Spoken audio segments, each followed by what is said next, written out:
Try it before you buy it. Hi, Vicky Kelty here with an episode of Language Learning Report Card Podcast.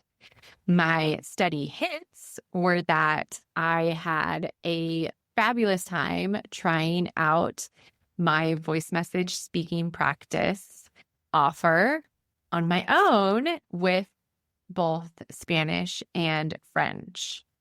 But my study busts were that I didn't get to do the conversation back and forth, and I didn't have the feedback from a teacher because I'm not a French or Spanish teacher. I'm an English teacher. So try it before you buy it. What am I talking about? Well, I am obviously talking about voice message speaking practice and the trial that you can do so that you can test it out before you jump in with both feet. And I decided to do a few months of trying it for myself because I basically create the things that I create because I want to use them as well for my own learning. So I took my voice message speaking practice questions and translated them to Spanish and to French and sent them to myself for a couple of months. And then I recorded my own responses. And like I said, the downside was that I didn't have somebody to interact with because the idea of voice message speaking practice is for it to be a conversation, not for it to be just a one-sided voice message. You know, when you send a message to your friend and you are telling them part of a story and what you want is for them to respond back as if you were on a phone call together so that you can continue and for them to be like, oh, I can't believe that so-and-so did that to you. And then what happened? And then you respond back and tell them more of the story.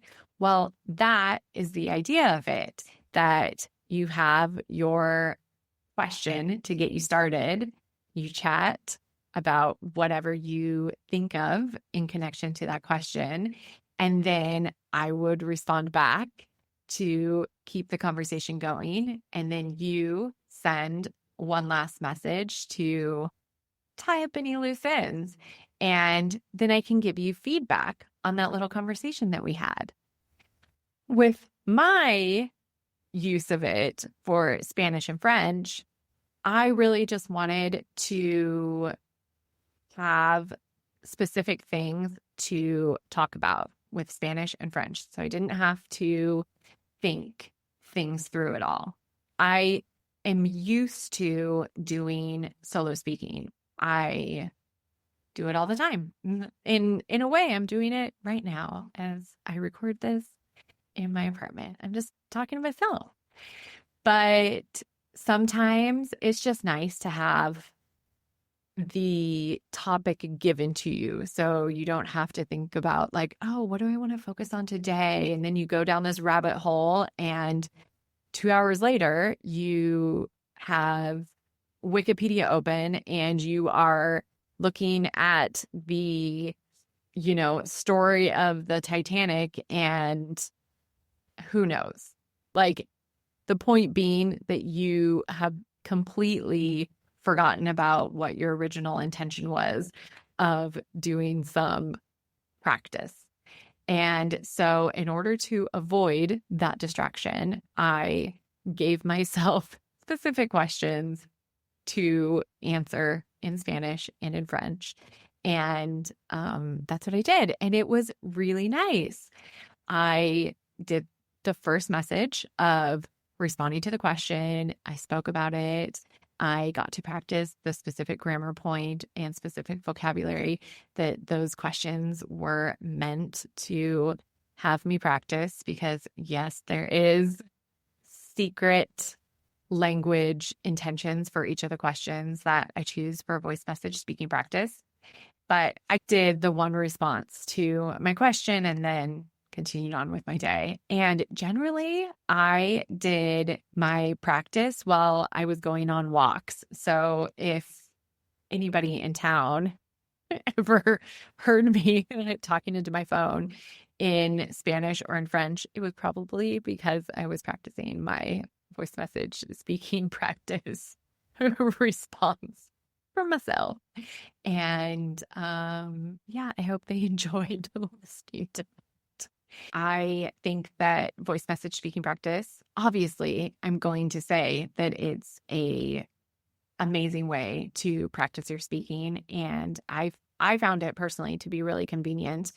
Open up my email, respond to the question that I had been given for that day, and continue my walk, basically, or continue my day, and just check, cross that off my list. And I felt like I did it. I had done the speaking that was my intention for that week.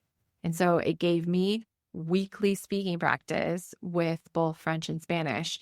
That, granted, Spanish, I do have Spanish around me a lot. So it was just that moment of like specific, intentional Spanish practice on a given topic. And with French, the thing is that I wasn't regularly doing French practice. So that was a moment for me to make sure that I was really doing some speaking in French. Basically, like, keep that comfort zone more comfortable, because you know how they say, like, get out of your comfort zone? Well, when you're out of your comfort zone, you're not comfortable, right? So if I'm not speaking French a lot, then speaking French is out of my comfort zone. But when I am regularly speaking French, then that's something that I'm used to. It's something I'm comfortable doing. So then it's not out of my comfort zone to do it. It's just part of my normal life. It's something in my comfort zone. So I did find that it was more just comfortable. I would use the same word. Yeah, that it was more comfortable for me to do it. And I think that I'll probably start it back up again, having reflected on it now, that I would like to be consistently doing French speaking practice. The Spanish, I don't mind about that one as much. But the French one, I would like to make sure that speaking French is within my comfort zone, so that when opportunity knocks for me to speak French, because it's around me weekly in my life, I will feel good about doing it. I will feel comfortable, right? That's the goal, is that you want using the language to be in your comfort zone. So when the opportunity arises to use it, it's not a shock to your system. You are like, oh yeah, this is something I do on a regular basis. This is no big deal. Even if it's a conversation that you aren't practicing all the time, doesn't matter. You're still around the language and you're speaking it specifically. Like, that is the big thing that I got out of this experience, is that I was regularly speaking both French and Spanish, but specifically for French, because that opportunity isn't around me very much, it can be like a shock to my system to have the opportunity to speak French. And if I'm not doing it regularly, then it's out of my comfort zone. And so I want to always be in that like relaxed state. Okay, maybe it won't be 100% relaxed, but in a more relaxed state, so that it's not that surprise of, oh no, I can't use it.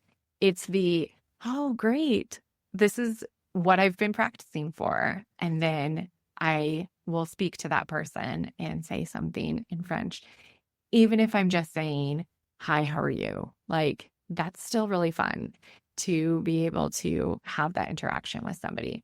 So that is why I used my own voice message speaking practice. And that's why I share with you that, hey, why not give it a try? You can head over to vickykelty.com and trial the voice message speaking practice for your English learning and see how fun it is to have a little voice message conversation back and forth to practice your English speaking. And you even get feedback on it. So you have all your bases covered. You have your speaking, you have your conversation, and you also receive feedback. And then you can continue using voice message speaking practice after the trial. And we will have tons of conversations on all the topics that you could possibly imagine so that you can also be ready for the next conversation in English that comes your way. No shock, no surprise. You'll be ready. It'll be in your comfort zone because you'll already be regularly doing it. Okay, now I'm going to go prepare some more voice message speaking practice questions in French for myself because I just reminded myself of all the reasons that I benefited from doing it. Thanks for this pep talk. Really helped me to remember why I do what I do. And yeah, regular speaking, it does help. Have a fabulous day. Any questions, or if you'd like to know more about voice message speaking practice, you can always send me an email at hola@vickykelty.com. Happy speaking. Bye.